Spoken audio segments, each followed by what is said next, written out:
अस्सलाम वालेकुम दोस्तों, अमेरिका से जावेद राठौर का सलाम। आज 30 नवंबर है और 30 नवंबर 1967 को पीपल्स पार्टी मार्ज़ वजूद में आई थी। तो पीपल्स पार्टी का योम तासीस है। इस हवाले से मैं आज पीपल्स पार्टी के हवाले से और पीपल्स पार्टी के मौजूदा चेयरमैन बिलावल भुट्टो के हवाले से बात करना चाहूँगा। दोस्तों, तारीख आपके सामने है कि जुल्फ़कार अली भुट्टो ने अपने दौर में क्या कारनामे अंजाम दिए।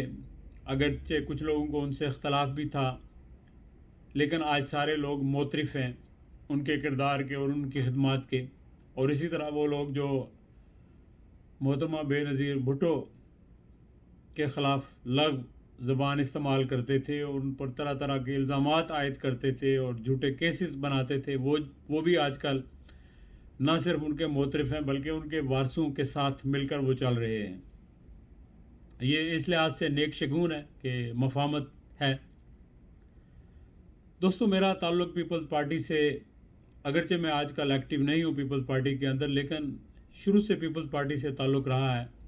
उस ज़माने से जब ज़माना तालिब इल्मी में रावलपिंडी में बहुत गिने चुने लोग होते थे, 5-10 लोग होते थे जो छुप छुपा के भुट्टो साहब की सालगिरह का केक काटते थे जनरल टिक्का खान के साथ। कुछ फोत हो गए। पिंडी के काजी साहब थे, सुल्तान महमूद काजी साहब, रशीद मीर साहब, आगा रियाजुल इस्लाम साहब, सलाम भट्ट साहब। तो बहुत कम लोग थे उस वक्त। तो मैं उन लोगों में से हूँ और उस वक्त से मेरी स्ट्रगल रही है। फिर जर्नलिज़म में भी आया और फिर वहाँ भी जब था पाकिस्तान में तो पीपल्स पार्टी के साथ वाबस्तगी रही। मोहतरमा के लिए कश्मीर से मुतल्लक तकारीर भी लिखी और फिर यहाँ आके मैंने मोहतरमा के साथ बहुत वक्त गुजारा। तो मेरी एक एसोसिएशन रही है। और ये जो तस्वीर है मैं आपको बताऊँ, ये वो तस्वीर है जो आखिरी तस्वीर थी उनके साथ जब वो जा रही थी अमेरिका से तो पाकिस्तान के लिए। तो उस वक्त की तस्वीर है। खुदा हाफिज़ का। तो बहुत दुख हुआ उनकी रहलत का। एनीवे, वो एक बाब है, गुज़र गया। अब देखें, बिलावल साहब ने अपनी तकरीर के अंदर भुट्टो साहब के कारनामे गिनवाए, मोहतरमा की स्ट्रगल का जिक्र किया, जरदारी साहब की मफाहमत की पॉलिसी का जिक्र किया। ये सारी बातें अपनी जगह ठीक हैं, लेकिन बिलावल साहब, लोगों को ये भी मालूम है कि सिंध पर मुसलसल आपकी हुकूमत रही है, लेकिन सिंध के लोग अभी भी सफ़र कर रहे हैं। बाकी सूबों की निस्बत सिंध के अंदर एहसास महरूमी भी ज़्यादा है, गुर्बत भी ज़्यादा है, करप्शन भी ज़्यादा है और इंसाफ भी नहीं है। तो ये चीज़ें आपने प्रैक्टिकली एड्रेस करना होगी। जरदारी साहब के कुछ कारनामे हैं, 18वीं तरमीम, फिर चाइना के साथ जो उन्होंने सी पैक का शुरू किया सिलसिला, ये सारे अच्छे इशू हैं, काबिल सताश हैं। लेकिन उसके बाद उनकी जो पॉलिसी रही, अगर वो पॉलिसीज़ कामयाब होती तो आजकल पीपल्स पार्टी पंजाब में उसी तरह मकबूल होती, लेकिन ऐसा नहीं है। जरदारी साहब की पॉलिसीज़ की वजह से पीपल्स पार्टी के लोग अलग हो गए, कुछ पीटीआई में चले गए, कुछ कहीं और चले गए, कुछ घर बैठ गए। तो इससे आपको अंदाज़ा होना चाहिए, पॉलिसीज़ को रिव्यू करना चाहिए। मफाहमत अच्छी बात है, ज़रूरी है, लेकिन असूलों पर सौदेबाजी नहीं होनी चाहिए। और पीपल्स पार्टी का जो मंशूर है, जिस मकसद के लिए पीपल्स पार्टी बनी थी, सिर्फ अवाम और जमहूरियत, उसको पहले पेश नज़र रखना चाहिए।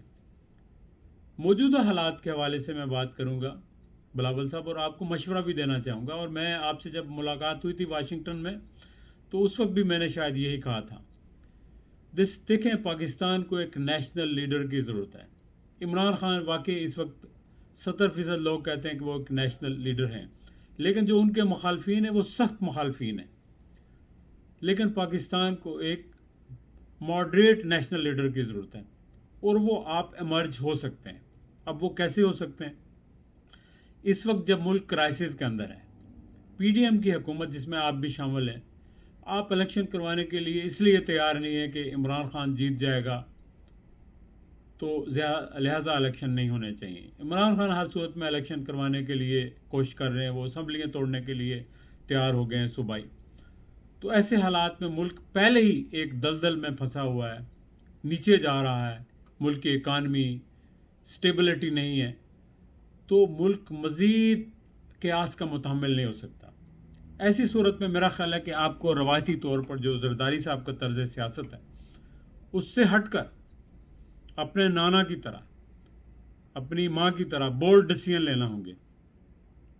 اور اس میں سمجھتا ہوں کہ اس وقت لیڈر وہی بنتا ہے جب وہ فیصلے کرے تو وہ اپنی ذات کو مائنس کر لے, اپنی پارٹی کو مائنس کر لے, وہ صرف ملک اور عوام کو سامنے رکھے تو وہ ملک کا لیڈر بنتا ہے.